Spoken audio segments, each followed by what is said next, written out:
आज हम audio pre amplifier और पावर एम्पलीफायर के बारे में पढ़ेंगे। ये ऑडियो प्री एम्पलीफायर और पावर एम्पलीफायर एक किसी भी रेडियो सर्किट के अंदर या टेप रिकॉर्डर में लगते हैं, तो उसके बारे में पढ़ेंगे कि ये क्या होते हैं। तो प्री एम्पलीफायर क्या होता है? Pre amplifier are design to provide voltage amplification and tonal equalization for different input signal from microphone and pickup device. Microphone या पिकअप डिवाइस से जो सिग्नल आते हैं उसमें वोल्टेज एम्पलीफिकेशन के लिए यूज में आता है। As the output of the microphone and other pickup device is very low order, the pre amplifier basically as voltage amplifier increase the input voltage before fed to the amplifier stage. Basically जो microphone से जो निकलते हैं signal वो बहुत लो होते हैं, तो ये वोल्टेज एम्पलीफिकेशन इससे प्री एम्पलीफायर से होता है। Now the quality of the pre-amplifier is important since it control what goes into the main power amplifier. Bass and treble control are in pre-amplifier stage, permit boosting or attenuating low or high frequency response respectively in accordance with the listener's taste. बास और travel control मैं आपको पहले वाली class में बता चुका हूँ। बास जो होता है वो लो फ्रीक्वेंसी कंट्रोल होता है और ट्रैवल जो होता है वो हाई फ्रीक्वेंसी कंट्रोल होता है। तो ये जो है सब प्री एम्पलीफायर स्टेज में ही लग जाती हैं, जिससे कि लिसनर अपने टेस्ट के हिसाब से उसको सुन सके। तो a good amplifier should have a uniform gain without tone control of at least 1 dB in the entire audio range. Audio range कौन सी होती है? 20 हर्ट्ज से लेके 20 किलो हर्ट्ज तक एक यूनिफॉर्म गेन होना चाहिए एक गुड एम्पलीफायर का। ये प्री एम्पलीफायर की कैरेक्टरिस्टिक्स हैं जो कि इसमें होनी चाहिए। अब आप देखिए ये सर्किट है, इसमें दो ट्रांजिस्टर यूज़ करें, BC148 ये बड़े पॉपुलर ट्रांजिस्टर है। ये एक NPN ट्रांजिस्टर होते हैं।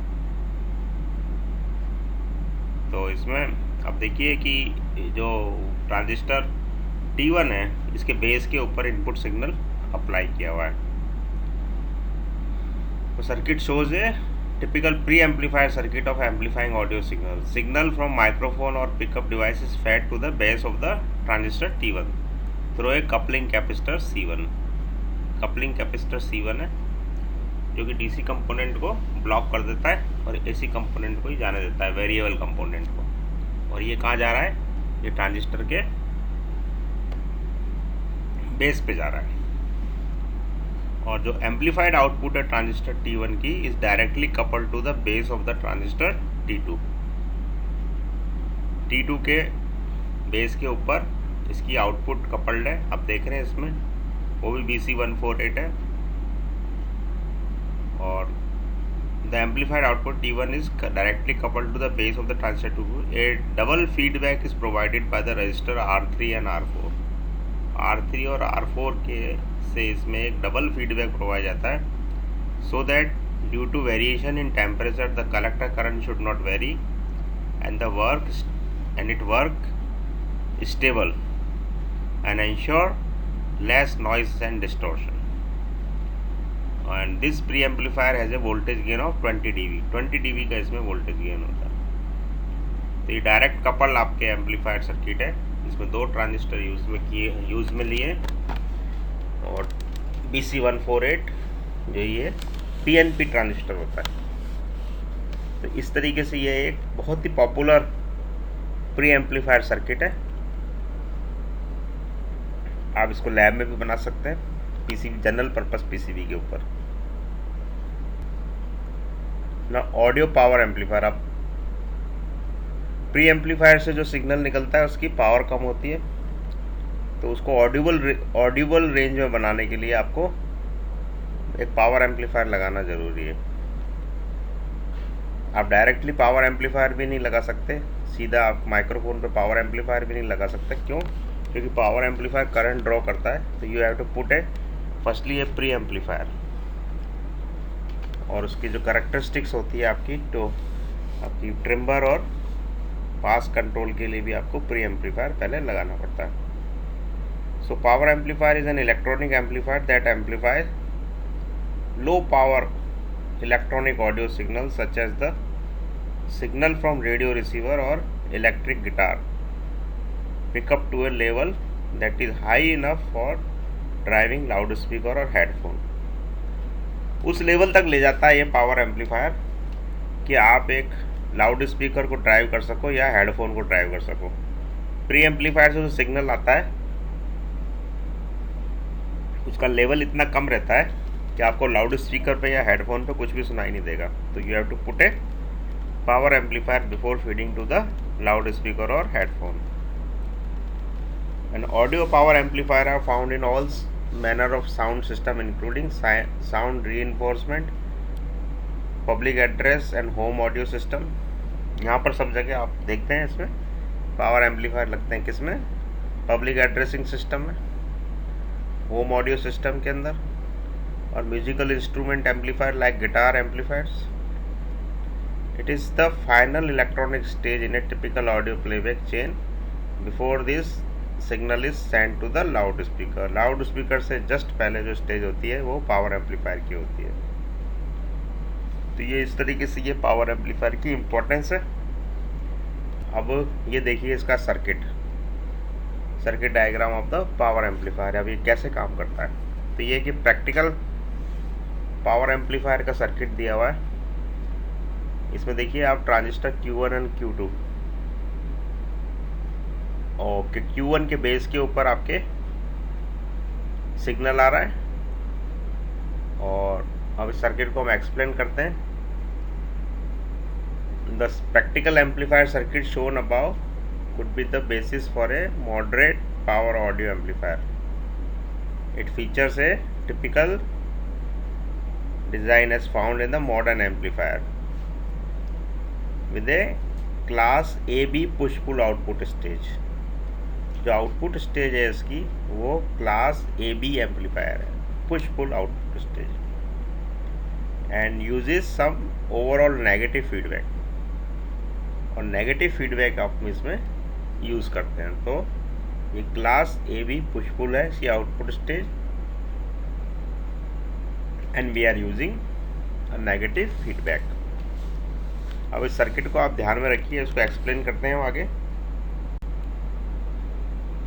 अब जो इनपुट सिग्नल आ रहा है that is coupled through capacitor C1 to the base of transistor Q1,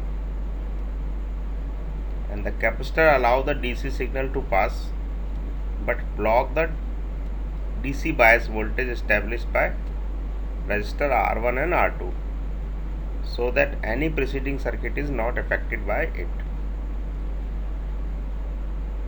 capacitor जो है ये कपलिंग कैपेसिटर होता है C1, ये ब्लॉक कर देता है DC बायसिंग वोल्टेज को। और बायसिंग वोल्टेज कौन से हैं? R1 और R2। और Q1 एंड Q2 फॉर्म है डिफरेंशियल, दो ट्रांजिस्टर जो लग रहे हैं इनिशियल स्टेज के अंदर, आपने देखा था सर्किट में। तो Q1 और Q2 जो है फॉर्म है, ये जो जिस कॉन्फ़िगरेशन में लगे हुए हैं उसको हम कहते हैं डिफरेंशियल एम्पलीफायर। और ये डिफरेंशियल एम्पलीफायर क्या होता है? ये वो एम्पलीफायर होता है जो मल्टीप्लाई करता है difference between the two inputs by some constant. दो इनपुट के डिफरेंस को ये मल्टीप्लाई करता है विथ सम कांस्टेंट। और ये जो अरेंजमेंट है ये क्या कहलाता है? ये कहलाता है long tailed pair configuration. And this arrangement is used to conveniently allow the use of negative feedback. Negative feedback इसमें यूज होता है which is fed from output to Q2 via R7 और R8। जैसा कि आप फिगर में देख रहे हैं R7 और R8 के थ्रू इसको नेगेटिव फीडबैक फीड किया जाता है। The negative feedback into the difference amplifier allow the amplifier to compare the input to the actual output. आपको पता ही है फीडबैक नेटवर्क के अंदर हम इनपुट और एक्चुअल आउटपुट को कंपेयर करते हैं। The amplified signal from Q1 is directly fed to the second stage Q3,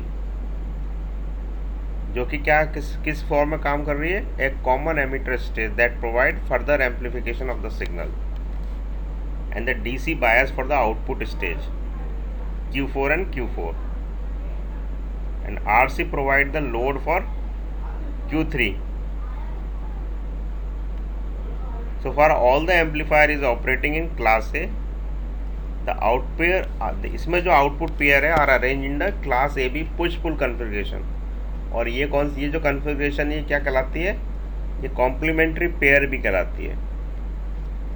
और ये जो है they provide the majority of the current amplification while consuming low quiescent current and directly drive the load, and it is connected via DC blocking capacitor C2, जैसे कि आप figure में देख रहे हैं ये C2 के थ्रू कनेक्टेड है DC ब्लॉकिंग। और जो डायोड है इसमें आप सर्किट में देख रहे हैं diode D1 and D2 provide a small amount of constant voltage bias for output pair and just biasing them into the conducting stage so that crossover distortion is minimized. So crossover distortion को minimize करने के लिए we are using diode D1 and